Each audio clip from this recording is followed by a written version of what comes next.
느헤미야 4장 15절로 23절 말씀, 구약성경 732면 저하고 한 절씩 교독하십니다. 우리의 대적이 우리가 그들의 의도를 눈치챘다 함을 들으니라. 하나님이 그들의 꾀를 패하셨으므로 우리가 다 성에 돌아와서 각각 일하였는데,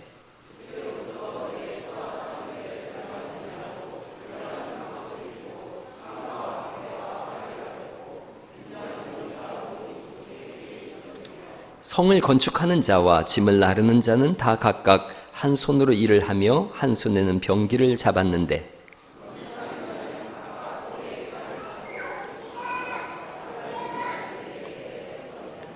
내가 귀족들과 민장들과 남은 백성에게 이르기를 이 공사는 크고 넓음으로 우리가 성에서 떨어져 거리가 먼즉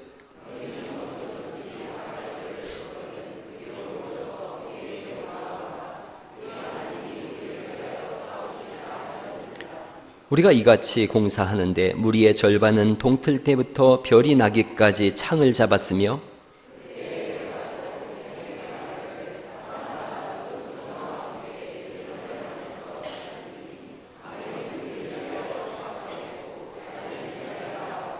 같이 읽어요.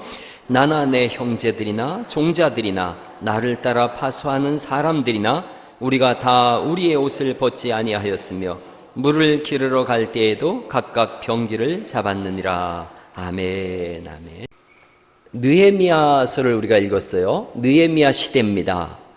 느헤미야 시대가 아주 인생 이 세대의 격변기예요.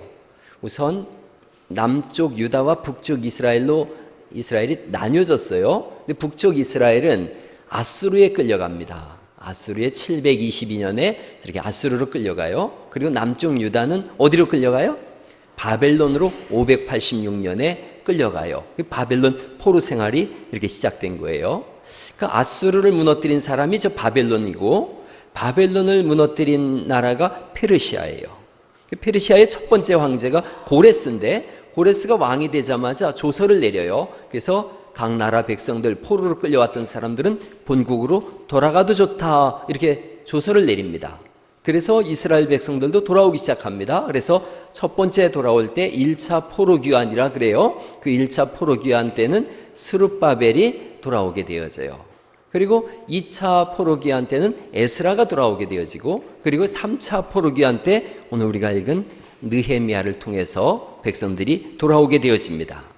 자, 이렇게 느헤미야가 돌아올 때가 대략 기원전 444년 정도예요. 느헤미야는 어떤 사람이냐 하면 아마 그의 조부, 그러니까 할아버지가 포로로 끌려간 거죠. 그래서 바벨론 땅에서 태어난 사람이에요. 여기서 태어나고 여기서 자랐어요. 그런데 우리가 읽은 이 말씀 느헤미야서를 가만히 보면 이 사람이 왕의 술관원이 되어집니다. 왕의 술관원. 그 얘기는 왕에게 술을 드리는 사람, 이런 개념이 아니에요. 오늘날로 말하면 아주 고위직이에요. 심지어는 어떤 성서학자들은 오늘날로 말하면 대통령의 비서실장 정도 되는 그런 자리라는 거죠. 대통령 측근에서 그의 정무를 담당하는 그런 자리라는 거죠. 아주 높은 자리까지 올라가게 되어집니다. 그렇게 보면 이 사람은 포로로 잡혀간 이민족인데 그 땅에서 그 나라의 2인자, 때로는 3인자, 4인자, 어떤 손가락 안에 꼽는 그런 자리까지 올라가요. 치열한 삶을 살았던 사람인 것을 우리가 쉽게 알 수 있습니다. 자, 이 사람이 그냥 그렇게 높은 자리에 올라가서 잘 살고 잘 먹고 죽었더라, 그러면 성경이 기록된 이유가 하나도 없지요. 이 사람이 나라에 대한 생각이 있어요. 이스라엘에 대한 생각이 있어요. 그래서 자기 동생이 하나니라고 하는 사람이에요. 하나니가 본국 이스라엘을 갔다가 돌아왔어요. 돌아오자 그에게 소식을 듣는 거예요. 자, 예루살렘 형편을 묻는데 느헤미야서 1장을 한번 볼까요? 1장 2절 말씀부터 4절 말씀인데, 제가 한번 2절 읽을 테니까 여러분이 3절 읽어주세요. 내 형제들 가운데 하나인 하나니가 두어 사람과 함께 유다에서 내게 이르렀기로 내가 그 사로잡힘을 면하고 남아있는 유다와 예루살렘 사람들의 형편을 물은즉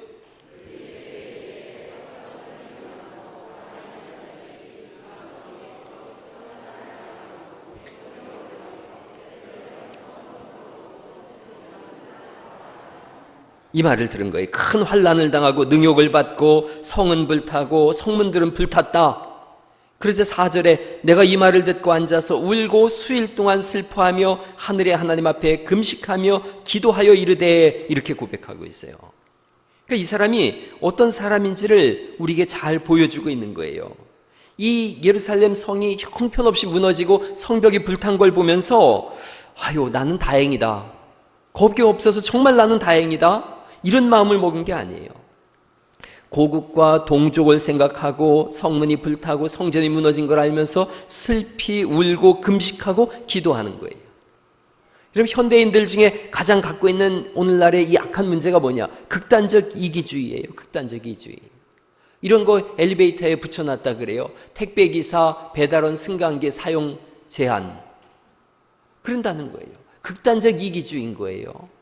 그런데 이 사람은 그렇게 생각하지 않아요. 나만 잘 먹고 잘 살면 됐지? 아니에요. 이 사람의 마음속에는 애국이 있어요. 나라를 사랑하는 마음이 있어요. 오늘날 우리 시대에 나온 단어가 뭐예요? 헬조선이라 그래요. 헬조선. 지옥 같다는 거예요. 이 땅이 정부를 불신하고 나라 사랑하는 마음이 사라진 그런 시대를 살아가고 있지요. 엊그제 8.15 광복절을 지냈지만 몇 번째 광복절인지 아세요? 73회예요. 우리가 그런 거 별로 관심도 없어요. 나라 사랑 이런 거에 대한 개념이 별반 없는 시대를 살아가고 있어요.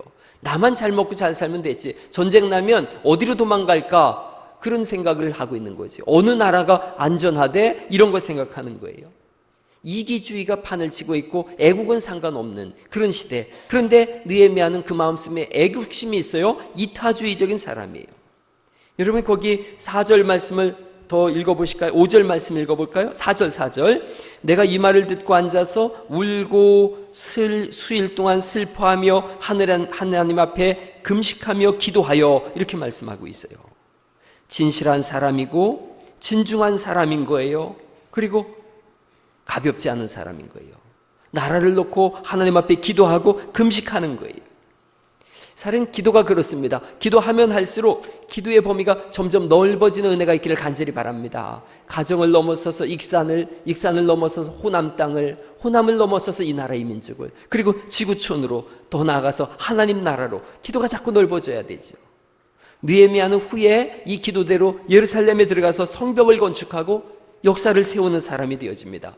어떻게 하나님의 역사가 진행되는가, 이걸 오늘 좀 말씀드리려고 그래요. 그리고 어떤 사람들을 통해서 하나님은 하나님의 일을 이루시는가. 2장으로 넘어가 보시죠. 2장 2절입니다. 2장 2절 말씀에 왕이 내게 이르시되 네가 병이 없거늘 어찌하여 얼굴에 수심이 있느냐, 이는 필연 내 마음에 근심이 있음이로다 하더라. 그때 내가 크게 두려워하여, 이렇게 써 있어요. 이 당시에 왕이 아닥사스다 왕이에요. 한번 해보세요. 아닥사스다. 예, 아닥사스다 왕 앞에서 이 사람이 근심 어린 표정을 하고 있어요. 옛날에 왕 앞에 나갈 때는 어떤 표정을 졌는지 아세요? 왕 앞에 근심스러운 표정을 짓고 나가면 죽임을 당했어요.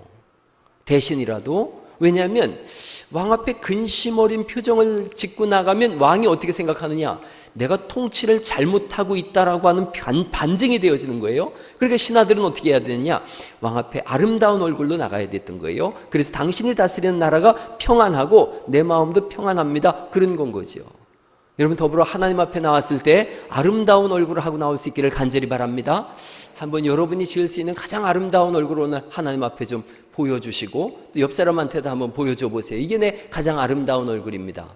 예. 그 가장 아름다운 얼굴이 어떤 얼굴이에요? 웃는 얼굴이죠. 웃는 얼굴. 하나님 앞에 찬송할 때도 늘 기뻐하며 즐거워하는 은혜가 있기를 간절히 바랍니다. 꼭 교회 나올 때마다 부부싸움한 얼굴로 나오고, 꼭 오다가 뭐 밟은 얼굴로 하고 나오고, 그러면 안 된다 이거죠. 왕 앞에 나올 때는 항상 웃는 얼굴로 나와야 되는데, 오늘 이 느헤미야가 근심 어린 표정을 듣고 나온 거예요. 그리고 왕이 깜짝 놀란 거예요. 더군다나 뭐 맡은 관원이라 그래요? 술 맡은 관원. 저놈이 술에 독 탔나? 여러 가지 왕도 생각이 되겠지요. 그래서 왜 너 근심 어린 표정을 짓냐? 내가 뭐 잘못한 거 있느냐? 그러니까 3절이죠. 왕께 대답하되 왕은 만세수를 하옵소서. 내 조상들의 묘실이 있는 성읍이 이제까지 황폐하고 성읍이 불탔사오니 내가 어찌 얼굴에 수심이 없사오리까, 그러는 거예요. 그 지금 예루살렘이 불타고 내 왕실의 묘실이 없어지고 하나님의 전이 무너졌으니 내가 어찌 얼굴에 수심이 없겠습니까? 이게 반역적인 발언인 거예요. 반역적인 발언. 그런데 이 발언을 이 사람이 할 수 있는 것은 왕과의 친밀함이 어느 정도인지 우리가 쉽게 알 수 있지요. 그 말을 듣고 왕이 이놈 반역의 마음을 품었구나, 당장 죽여라, 그렇게 하지 않지요. 거기 6절 말씀 읽어볼까요? 6절 시작. 그때에 왕후도 왕 곁에 앉아 있었더라. 왕이 내게 이르시되 네가 몇 날에 다녀올 길이며 어느 때에 돌아오겠느냐 하고 왕이 나를 보내기를 좋게 여기시기로 내가 기한을 정하고 그랬어요. 거기 5절은 그런 거예요. 왕에게 이르되 왕이 만일 좋게 여기시고 종이 왕의 목전에서 은혜를 얻어 싸우면 나를 유다 땅 나의 조상들의 묘실이 있는 성읍에 보내어 그 성을 건축하게 하옵소서. 이 말을 들어준 거예요. 왕이 들어주고 언제 돌아올 거냐? 기한을 정하자 그러는 거죠. 그랬더니 기한을 정할 뿐 아니라 7절 말씀이에요. 내가 또 왕에게 이르되 아뢰되 왕이 만일 좋게 여길 것이거든 강서쪽 총독들에게 내리시는 조서를 내게 주사 그들이 나를 용납하여 유다에 들어가기까지 뭐하게 해달라는 거예요. 통과하게 해주세요. 통행증도 발급받는 거예요. 그러니까 그 성을 건축할 뿐 아니라 이게 지금 적군인데 이스라엘이. 근데 그 성을 건축할 뿐 아니라 건축하러 오가는 길에 통행증도 발급해 주세요 그랬더니 왕이 다 들어주더라는 거예요. 이거에 대해서 2장 8절에 이런 고백을 하고 있는 거예요. 여기를 읽기 위해서 여기까지 온 거예요. 2장 8절 말씀 읽어보시죠. 시작. 또 왕의 삼림 감독 아삽에게 조서를 내리사 그가 성전에 속한 영문의 문과 성곽과 내가 들어갈 집을 위하여 들보로 쓸 제목을 내게 주게 하옵소서 하매 내 하나님의 선한 손이 나를 도우심으로 왕이 허락하고. 느헤미야서에 큰 두 가지 기둥이 있는데 그 하나의 기둥이 뭐냐? 하나님의 선한 손. 할렐루야. 하나님의 선한 손이 나를 도우신다. 이게 느헤미야서에 큰 두 가지 기둥이 있어요. 하나님 나라를 세우고 오늘날도 마찬가지예요. 어떻게 하나님의 역사가 써지는가? 첫 번째는 하나님의 선한 손이에요. 하나님의 선한 손. 우리에게는 하나님의 선한 손이 있는 줄 믿으시기 바랍니다. 시편 18편 35절에 있는 말씀인데 이런 말씀입니다. 한번 같이 읽어보시죠. 시작. 또 주께서 주의 구원하는 방패를 내게 주시며 주의 오른손이 나를 붙들고 주의 온유함이 나를 크게 하셨나이다. 주님이 어떤 손이 우리를 붙잡고 있대요? 오른손이 나를 붙잡고 있대요. 이스라엘 사람들, 아니 성경의 사람들이 생각에 앞쪽은 동쪽이에요. 앞쪽은 동쪽이고 뒤쪽은 그럼 무슨 쪽이 되어지는 거예요? 서쪽이에요. 오른쪽은 남쪽이에요. 남쪽은 빛이 비춰지는 거예요. 여러분 아파트 살 때 여기가 어느 쪽이냐고 자꾸 물어봐요. 전부 아파트를 사본 적이 없어요? 남향이냐고 이걸 물어보고 남향이 좀 더 비싸고 그렇다면서요. 남쪽이 왜 그런가? 볕이 들어오는 곳이거든요. 그러니까 이 사람들도 생각하는 거예요. 동쪽은 해가 뜨는 곳, 하나님의 은혜가 임하는 곳. 그래서 이 사람들이 가나안 땅 들어갈 때도 굳이 요단강을 건너 들어가는 이유가 동쪽에서 서쪽으로 해 뜨는 곳에서 지는 쪽으로 이렇게 들어가는 거예요. 그리고 오른쪽, 남쪽, 따뜻한 곳, 볕이 있는 곳, 빛이 비춰지는 곳, 그래서 하나님의 오른손이라고 하는 거예요. 북쪽은 어두운 곳, 그러니까 왼쪽 그러면 이 사람들 생각에는 불의한 곳 이런 거예요. 하나님께서 마지막 예수님이 오셔서 우리를 구분하실 때 오른쪽과 왼쪽으로 구분하세요. 양은 어느 쪽에 둔다 그러세요? 양은 오른쪽에. 그렇듯이 오른손으로 붙잡는 거예요. 권능의 손으로 붙잡는 거예요. 능력의 손으로 우리를 붙잡고 계시는 줄 믿으시기 바랍니다. 그 권능의 손으로 우리를 붙잡으셔서 우리를 낮에는 해가 우리를 상치 못하고 밤에는 달이 상치 못하도록 우리를 도우시고 어떤 어려움이 있을 때 두 손으로 우리를 덮으시는 거예요. 여러분 그런 찬송이 있어요. 찬송가 391장인데 1절만 한번 불러보시면 좋겠어요. 오 놀라운 구세주 예수 내 주 참 능력의 주시로다. 그러면서 주 손으로 덮으시는 거예요. 한번 고백해보죠. 놀라운 구세주 예수 내 주 참 능력의 주시로다. 큰 바위 밑 안전한 그곳으로 큰 바위 밑 안전한 그곳으로 내 영혼을 숨기시네. 메마른 땅을 종일 걸어가도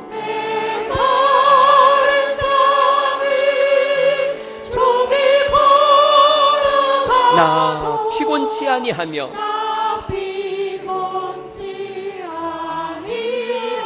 아멘 아멘. 저 위험한 곳, 저 위험한 곳 내가 이를 때면 큰 바위에 숨기시고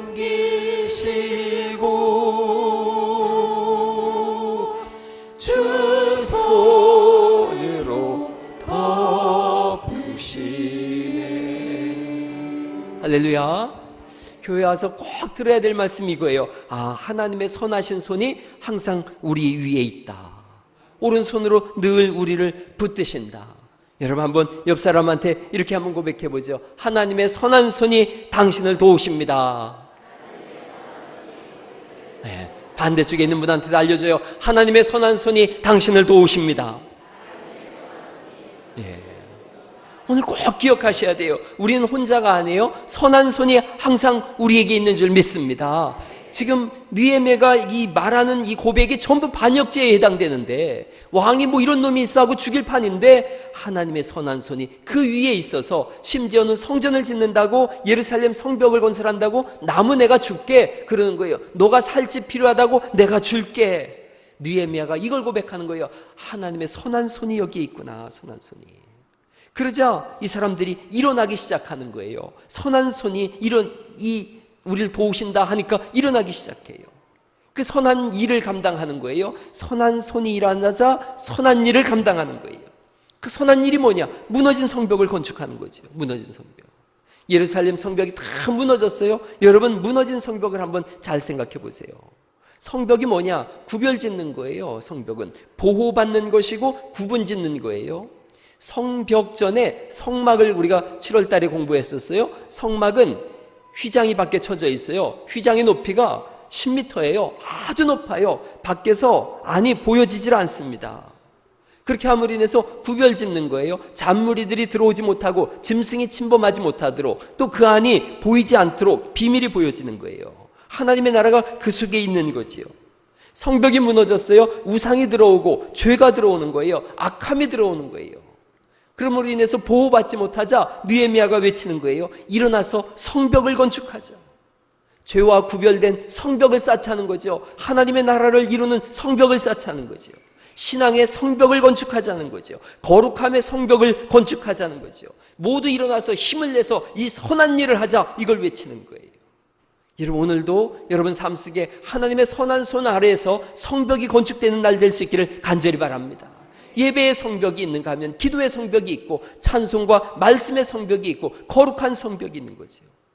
하나님의 거룩하신 손 안에서, 그 선하신 손길 안에서 성벽이 날마다 구축되어지고 건축되어져서 점점 높이 쌓아져서 어둠과 타협하지 않고 구별되는 사람들, 성도라고 하는 이름 속에는 구별되어졌다, 이런 개념이 있어요.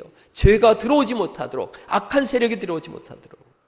오늘날 수많은, 제가 금요일날 신천지에 대한 설교를 했는데 이단에 대한 이야기들을 쭉 했는데, 이단들이 탐을 타고 들어오고 내후외환을 겪고 있어요. 내후외환을. 안쪽으로는 서울의 대형교회가 세습을 한다고 해서 한국교회에 먹칠을 해놓더니, 이제는 이단인 교회 하나가 또 엊그제 뉴스 보고 깜짝 놀라셨죠. 교회 안에 들어가가지고 막 복면을 쓰고 사람들을 끌어내고, 이단인데 세상 사람들은 이단인지 아나요? 그냥 교회라고 이름 지니까 다 교회인 줄 알고 있지. 그러니 교회가 내후외환을 겪고 있는 거예요. 안에서도 자폭이 일어나서 세습을 한다 그러고, 이 속에서 온갖 지저분한 일들이 일어나고, 밖에서는 이단들이 침투해오고 문화가 교회를 점령하려고 하고, 이럴 때일수록 안을 정비하고 성벽을 높이 쌓아서 어둠이 들어오지 못하도록 우리가 기도로 쌓아나가야 될 줄 믿으시기 바랍니다. 하나님의 선한 손 아래서 자꾸 성벽을 쌓는 거예요. 그래서 잔무리들이 들어오지 못하도록, 어둠의 역사가 틈타지 못하도록, 이 안에서 하나님의 비밀과 하나님의 역사가 싹트는 그런 역사가 있기를 간절히 축원합니다. 선한 일을 하려고 하고 있어요. 성벽을 쌓자고 하고 있어요. 그러면 반드시 방해의 세력이 있는 거예요. 그냥 일이 술술 풀리지가 않습니다. 여러분 인생을 살아보세요. 그냥 양탄자 깐 것 같은 그런 인생은 없어요. 반드시 어려움이 오더라고요. 선한 손이 있고 선한 일을 하는데도 악한 세력이 있는 거예요. 2장 18절 말씀입니다. 2장 18절 말씀을 같이 한번 읽어보실까요? 같이 읽어보시죠. 시작. 또 그들에게 하나님의 선한 손이 나를 도우신 일과 왕이 내게 이른 말씀을 전하였더니 그들의 말이 일어나 건축하자 하고 모두 힘을 내어 이 선한 일을 하려 함에 이렇게 써 있으면 그 다음에 19절 말씀은 안 읽어봐도 무슨 내용인지 알겠죠? 그러나 읽어보는 거죠. 제가 읽어볼게요. 호론 사람 산발락과 종이 되었던 암몬 사람 도비야와 아라비아 사람 게셈이 이 말을 듣고 우리를 어떻게 여겼다는 거예요? 업신여기고 그리고 우리를 비웃어 이르되 너희가 하는 일이 무엇이냐? 너희가 왕을 배반하고자 하느냐? 하기로 당연히 이런 세력이 나오는 거예요. 비웃고 업신여기는 세력이 나오는 거예요. 여러분 선한 일을 할 때 반드시 비웃는 사람이 있어요. 업신여기는 사람이 있어요. 니까짓 게 뭘 그러고 비웃는 거예요. 온 세력이 다 비웃고 있는 거예요. 여러분 20절 말씀 제가 읽어볼게요. 내가 그들에게 대답하여 이르되 하늘의 하나님이 우리를 형통하게 하시리니 역시 하나님의 선한 손을 고백하고 있어요. 그의 종들인 우리가 일어나 건축하려니와 오직 너희에게는 예루살렘에서 아무 기업도 없고 권리도 없고 기억되는 바도 없느니라 이렇게 선포하는 거예요. 어둠의 땅이 들어오지 못하게 하려는 거죠. 여러분 이 방해 세력은 그런다 그래서 쉽게 물러나질 않습니다. 4장으로 넘어가 보시죠. 4장 1절 말씀입니다. 4장 1절 뭔가 선한 일을 하려고 그러면 이런 세력들이 끝까지 늘어붙습니다. 4장 1절 산발랏이 우리가 성을 건축한 다음을 듣고 크게 분노하여 유다 사람들을 비웃으며 자기 형제들과 사마리아 군대 앞에서 일러 말하되 이 미약한 유다 사람들이 하는 일이 무엇인가? 스스로 견고하게 하려는가? 제사를 드리려는가? 하루의 일을 마치려는가? 불탄 돌을 흙 무더기에 다시 일으키려는가 하고 계속해서 비웃는 거예요. 그리고 5절에 이렇게 비웃습니다. 5절 읽어보죠. 시작. 암몬 사람 도비야는 곁에 있다가 이르되 그들이 건축하는 3절입니다. 3절 시작. 암몬 사람 도비야는 곁에 있다가 이르되 그들이 건축하는 돌 성벽은 여우가 올라가도 곧 무너지리라 이렇게 비웃는 거예요. 끊임없이 멈추질 않습니다. 4절이죠. 여기에 대해서 이렇게 고백합니다. 우리 하나님이여 들으시옵소서. 우리가 업신여김을 당하나이다. 원하건대 그들이 욕한 것을 자기들의 머리로 돌리사 노략거리가 되어 이방에 사로잡게 하여 주옵소서라고 기도하는 거예요. 비웃는 세력은 계속 비웃을 뿐 아니라 방해까지 합니다. 방해를 해요. 7절이죠. 산발락과 도비야와 아라비아 사람들과 암몬 사람들과 아수도 사람들이 예루살렘 성에 중수되어 그 허물어진 틈을 메꾸어져 간다 함을 듣고 심히 분노하여 그리고 6절 8절 말씀 읽어보시죠. 8절 시작. 다 함께 꾀하기를 예루살렘으로 가서 치고 그것을 요란하게 하자 하기로 이렇게 얘기를 해요. 요란하게 하자. 산발랏 도비야가 있는 거예요. 어디든 산발랏 도비야. 옆에 사람 얼굴 한번 쳐다봐봐요. 산발랏처럼 생겼나 도비야처럼 생겼나. 선한 일을 하려고 그러면 방해 세력이 쭉 있어요. 그리고 방해 세력도 점점 커집니다. 오늘 거기 우리가 읽은 말씀이 그대로인 거예요. 산발랏과 도비야로 시작한 것 같았는데 아라비아 사람, 암몬 사람, 아수도 사람 다 불러들여요. 선한 일을 하면 선한 동조자가 생기고 악한 일을 하면 악한 동조자가 생겨요. 거룩한 일을 하려고 그러면 거룩한 사람들이 모여들고 그 거룩한 일을 방해하는 세력들이 생겨나는 거예요.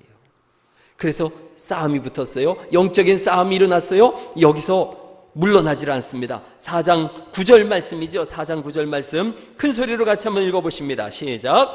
우리가 우리 하나님께 기도하며 그들로 말미암아 파수꾼을 두어 주야로 방비하는데 첫 번째는 기도했다 그랬고 두 번째는 뭘 뒀다 그랬어요? 파수꾼을 뒀다. 이러면 하나님의 선한 손이 있음을 우리가 알고 있기에 우리는 어려움이 오고 악한 세력이 들어올 때 기도할 수 있는 줄 믿으시기 바랍니다. 우리의 다른 점이 여기 있어요. 우리는 기도할 수 있는 거예요. 전능하신 구원자가 우리에게 계신 줄 믿습니다. 우리는 기도를 들어주시는 하나님이 계신 줄 믿으시기 바랍니다. 세상은 죽은 신한테 기도하는 거예요. 아무것도 아닌 우상한테 기도하는 거예요. 시편 115편 3절에 이런 말씀이 있습니다. 같이 한번 읽어보십니다. 눈을 크게 뜨시고 큰 소리를 읽어보십니다. 시작.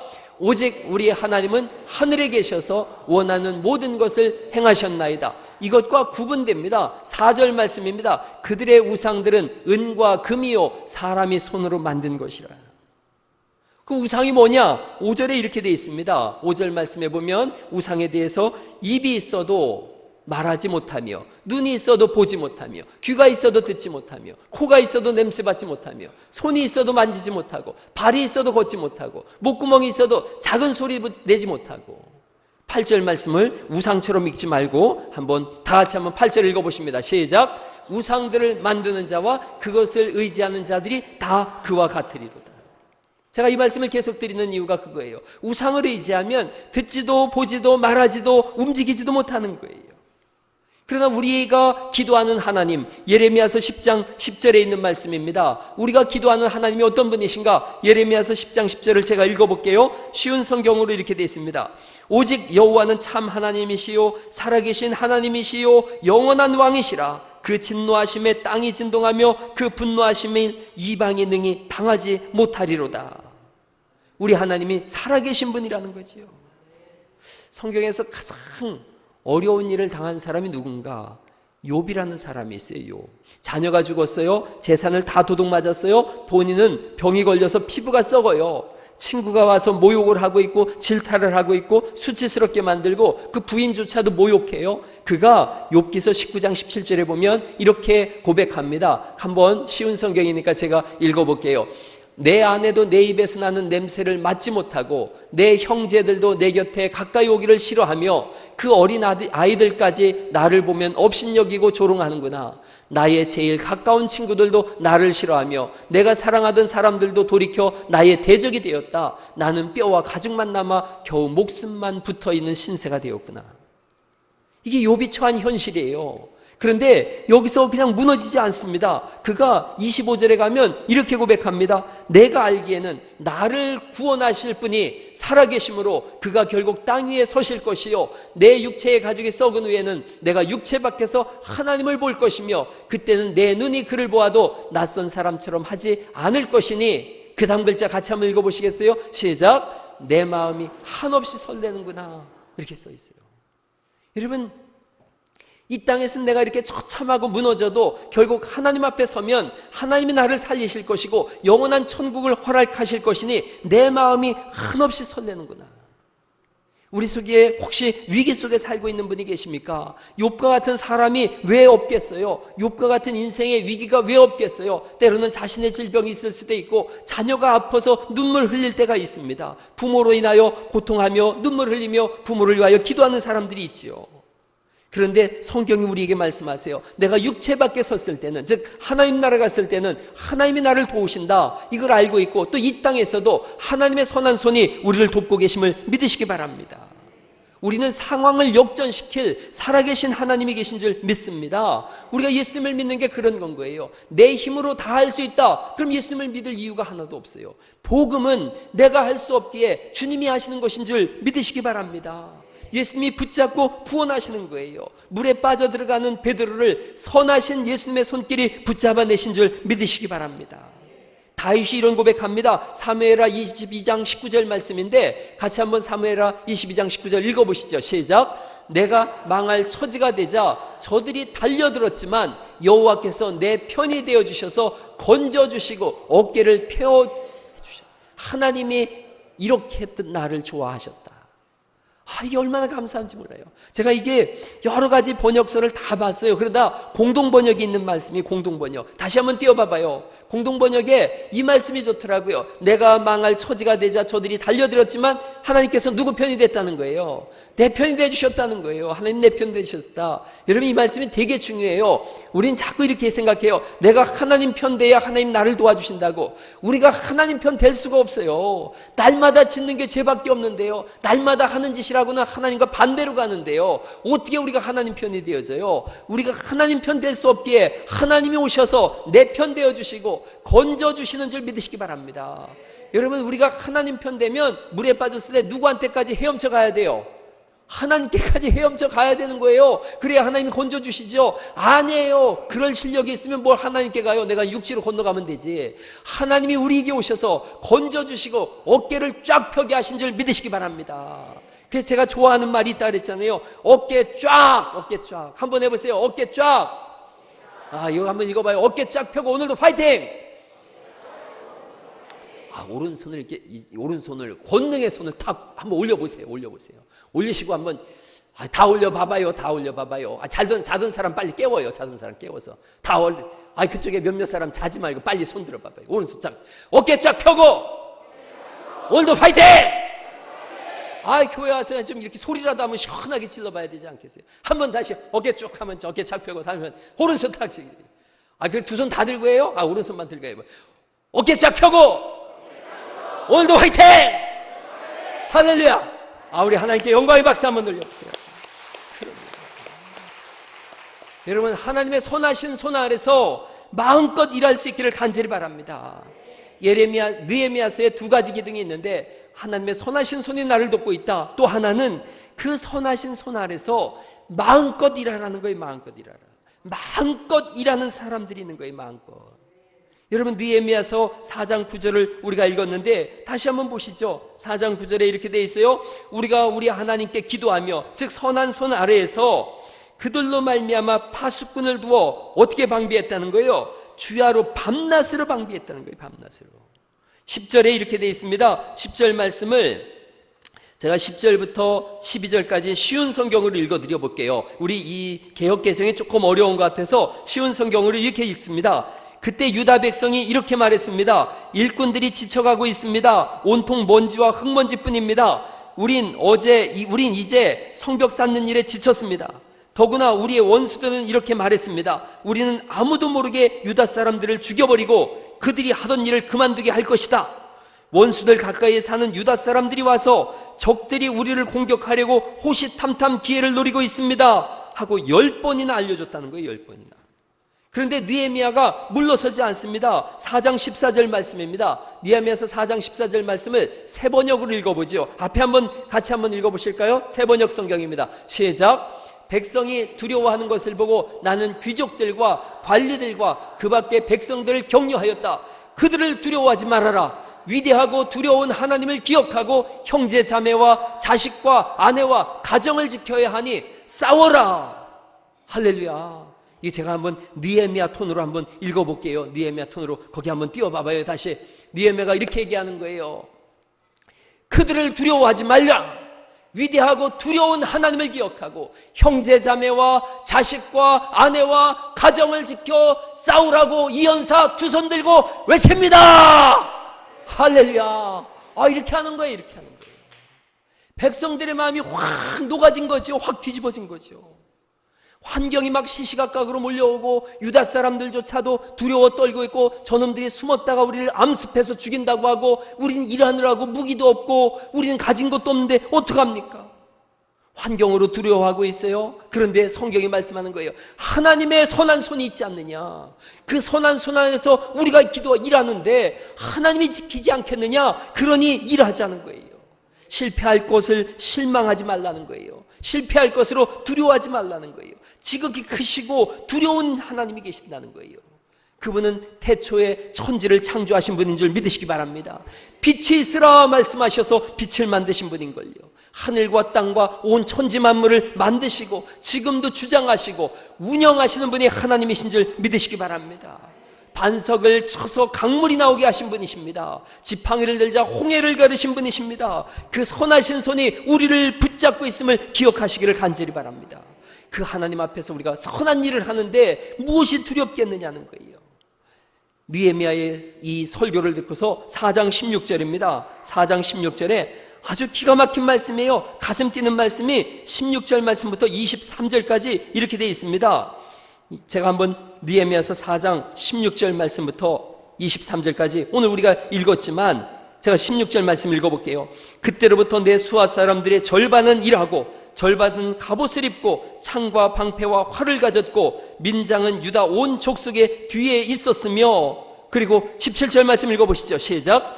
성을 건축하는 자와 짐을 나르는 자는 각각 한 손으로 일을 하며 한 손에는 병기를 잡았는데, 이렇게 말씀하세요.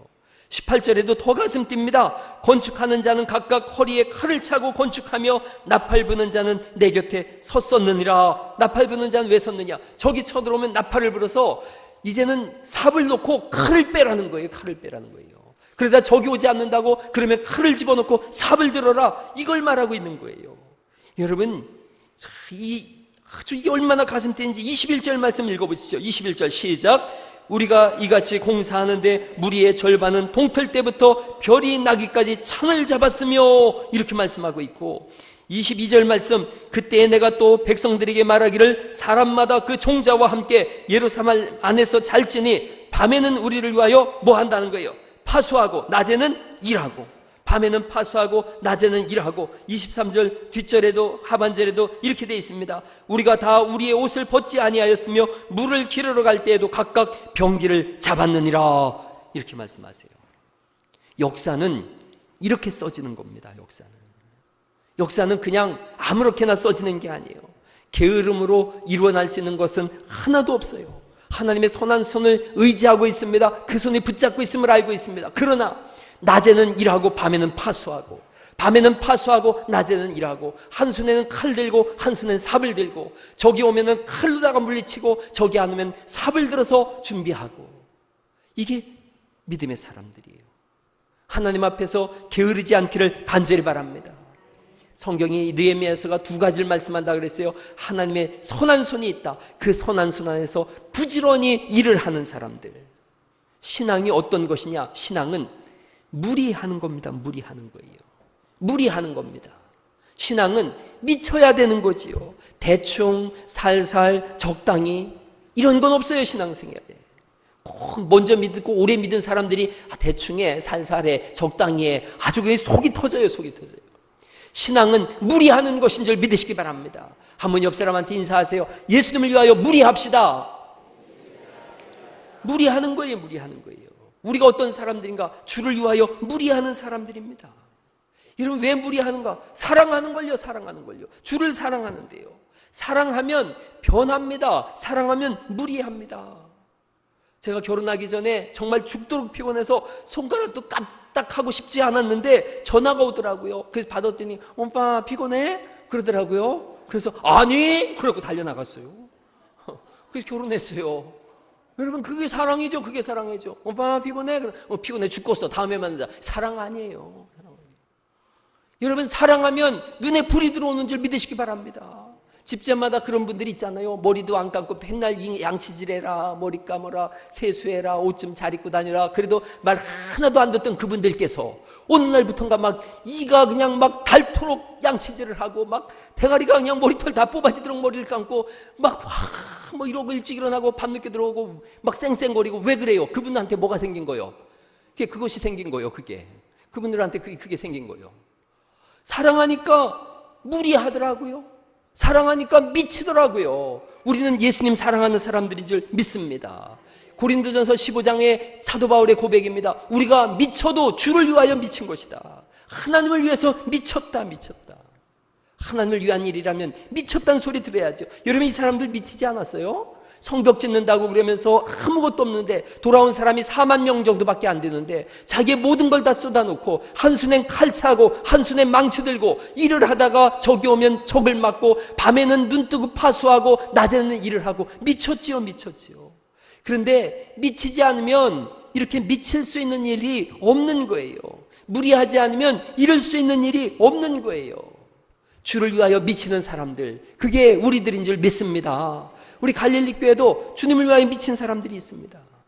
엊그제 금요일 날 저녁에 우리 장로님 한 분이 30kg쯤 나가는 큰 이불 덩어리를 들고 오는 거예요. 이걸 이고 왔어요.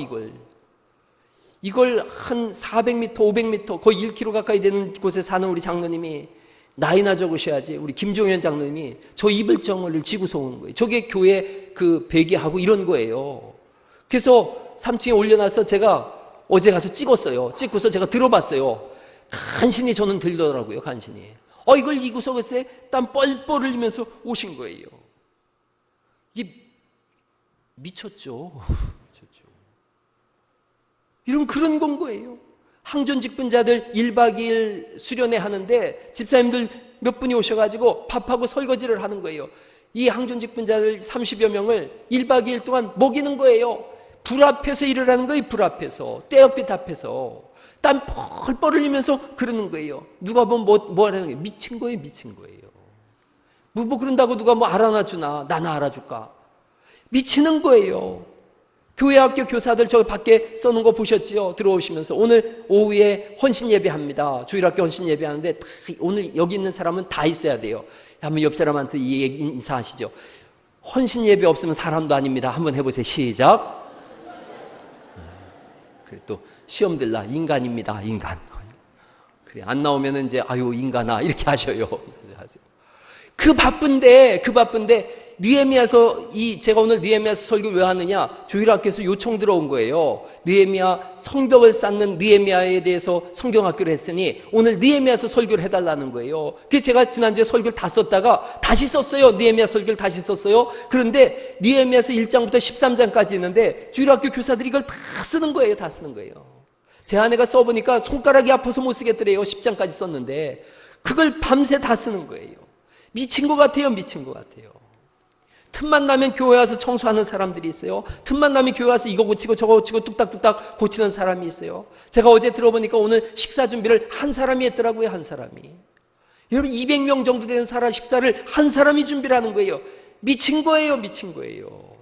그런데 주님은 그 무리하는 사람을 보고 역사를 써나가시는 줄 믿으시기 바랍니다. 무리하는 사람이 교회에 아니 하나님 나라에 징검다리를 하나씩 놔서 거기로다가 다음 세대가 건너가게 하고 그렇게 복음이 흘러가도록 무리하는 사람들이 그 일을 이뤄내시는 줄 믿으시기 바랍니다.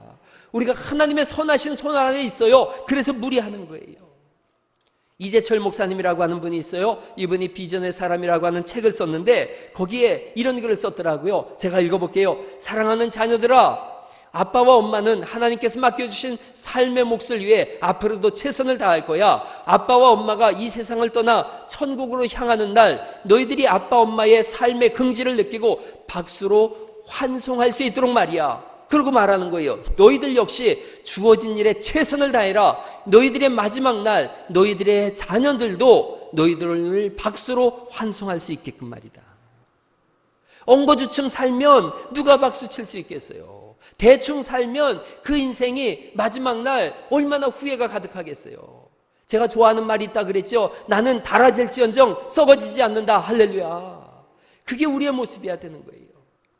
저한테 우리 교회 장로님이 한의학을 하신 장로님이 그러셨어요. 살살 설교해야 된다고. 제 신체 구조가 살살 설교해야 된대요. 목소리를 작게 해서 하나님이 우리와 함께 하십니다. 이렇게 살살 해야지 되는 거라는 거예요. 그래서 제가 그렇게 타협을 봤어요. 도저히 살살이 안 됩니다. 살살. 제가 살이 없어서 그런가 살살이 안 됩니다. 그러니까 나는 세게 할 테니 내가 아프면 장로님이 고쳐주세요. 장로님이 나를 고치는 일을 하는 거고 나는 세게 하는 겁니다. 할렐루야. 살살이 안 되는 걸 뭐 어떻게 해요? 살살이 안 되는 걸. 여러분 살살 살지 않고 무리하며 살아갈 수 있기를 간절히 바랍니다. 어떤 분이 저한테 그러더라고요. 인생은 마라톤이다. 인생은 마라톤이다. 맞아요. 마라톤이니까 쉬엄쉬엄 하세요. 마라톤을 안 해본 사람이 하는 얘기예요. 저는 마라톤 선수였어요. 마라톤은 쉬엄쉬엄 하면 끝까지 못 달려요. 쉬엄쉬엄 달리던 사람은 힘이 남으면 그 힘 가지고 중간에서 집으로 돌아갑니다. 마라톤은 쉬엄쉬엄 하는 게 아니에요. 심장이 멈출 것 같고 벌렁벌렁거리고 데스포인트라 그래요. 4점을 넘기면 그때부터 내가 뛰는 건지 기계적으로 뛰는 건지 나도 몰라요. 그냥 무조건 달려가는 거예요. 그래서 마라톤 하다가 앞에 장애물이 한 번 있어서 넘어지면 못 일어나는 이유가 그런 건 거예요. 엎어서 죽을 것 같이 뛰어야 뭔가를 이룰 수 있어요. 대충 쉬엄쉬엄 쉬면서 놀면서 그렇게 이룰 수 있는 것은 하나도 없어요. 청년들이 학생들이 가장 속는 게 뭐냐? 뭔가 그냥 되겠지 그냥 되는 거 없어요. 우연히 되겠지 우연히 되는 거 없어요. 갈고 닦아야 되는 거예요. 절차 탕마 연마하고 갈고 닦아야지. 그래야 인물이 되어지고 그래야 다음 세대를 놓는 징검다리로 역사를 써나가는 사람으로 세움받은 줄 믿으시기 바랍니다. 하나님의 손하신 손 안에서 최선을 다하는 거예요. 이 사람들이 뭐 할 줄 몰라서 이렇게 했겠어요? 하나님이 하실 수 없어서 이렇게 하셨겠어요? 빛이 있으라 빛을 만드시고 바다와 육지를 구분하신 하나님이신데 뭐 하려고 사람을 쓰세요? 야, 성벽 있어라 그러면 찬란한 성벽이 펼쳐질 텐데 그렇게 하지 않으시고 나는 너희를 도울 테니 너희는 최선을 다해라. 너희는 무리해라. 밤을 낮삼아 일하고 낮에도 불을 켜고 일하고 손에 병기를 들고 망치를 들고 끊임없이 일하라. 무리하라고 말씀하시는 줄 믿으시기 바랍니다. 그래야 결승 테이프를 끊을 수 있는 거예요. 그래야 마지막 그 하나님 앞에 섰을 때 할 얘기가 있는 거예요. 주님, 제가 달려갈 길을 다 달려가고 생명을 걸었습니다. 이제 나로 위하여 의의 면류관을 준비해 주옵소서. 그렇게 고백할 수 있는 신앙 될 수 있기를 간절히 바랍니다. 우리는 때로는 조롱받을 때가 있어요. 비웃음 받을 때가 있어요. 그래서 우리가 가는 길이 멈칫멈칫할 때도 있어요. 그러나 주를 바라보고 생명을 걸고 달려가는 사람들, 무리하는 사람들, 최선을 다하는 사람들이 우린 줄 믿으시기 바랍니다. 그렇게 사는 사람들이 너무나 많은걸요. 너무나 많은걸요. 특별한 사람들만 이렇게 사는 게 아니에요. 예수님 앞에 둘러싸인 구름같이 허다한 증인들이 있다라고 히브리서가 말씀하고 있는데 이렇게 생명을 걸고 무리하는 구름같이 허다한 증인들이 있는 거예요. 함께 뛰는 수많은 사람들이 있는 거예요. 무리하는 사람들이 얼마나 많은지 몰라요. 우리는 함께 하나 되어져서 주님 앞에서 무리하는, 그래서 세상이 볼 때는 저 사람들 미쳤다라고 하는 말을 들을 수 있는 그런 사람들 될 수 있기를 간절히 바랍니다. 함께 헉헉 뛰는 거예요. 격려해 주는 거예요. 같이 뛰자고 하는 거예요. 그래서 하나님께서 우리를 바라보시면서 이 교회는 미친 사람들이 참 많구나, 이런 칭찬을 하나님 쪽에서 들을 수 있기를 간절히 축원합니다. 가장 불행한 사람이 어떤 사람인가? 무의도식 하는 사람이에요. 백수건달, 무의도식, 허송세월, 듣기만 해도 얼마나 불행한 인사인지 알 수 있잖아요. 독일의 대업을 이뤘다고 하는 비스마르크가 청년들한테 한 얘기예요. 내가 청년들한테 해줄 말이 있다. 세 마디다. 일하라. 좀 더 일하라. 끝까지 일하라. 여러분, 그게 신앙이에요. 우리도. 하나님은 오늘날 그런 느헤미야를 찾으세요. 느헤미야를. 중국의 정치가 중에 손문이라고 하는 사람이 있어요. 손문이 이런 사람을 얘기하는 거예요. 세상에는 세 종류의 사람이 있다는 거예요. 선지선각자, 먼저 알고 먼저 깨닫는 사람이 있고, 후지후각자, 나중에 알고 나중에 깨닫는 사람이 있고, 부지불각자, 끝내 알지도 못하고 끝내 깨닫지도 못하는 사람. 하나님 앞에서 느헤미야가 뭔가? 선지자예요, 선각자예요, 선구자예요, 선진자예요. 하나님은 그런 사람들을 통해서 하나님의 성벽을 짓고 하나님 나라를 이루어가시는 줄 믿으시기 바랍니다. 오늘날 우리에게 주어진 사명, 느헤미야가 되어라. 세 사람을 제가 앞부분에 말씀드렸어요. 스룹바벨을 통해서 1차 포로귀환이 이루어졌어요. 에스라를 통해서 2차 포로귀환이 이루어졌어요. 그리고 느헤미야를 통해서 3차 포로귀환이 이루어졌어요. 이들을 통해서 성전이 세워지고 성문이 세워지고 성벽이 세워졌어요. 선지자가 끊임없이 세워짐으로 인해서 하나님의 나라가 이루어졌어요. 이런 사람들이 가정을 세우고 국가를 세우고 교회를 세워나갔어요. 개혁의 한 중심에 서 있는 한 사람, 한 손엔 병기 들고 한 손에는 망치 들고 밤에는 파수하고 낮에는 일하는 사람.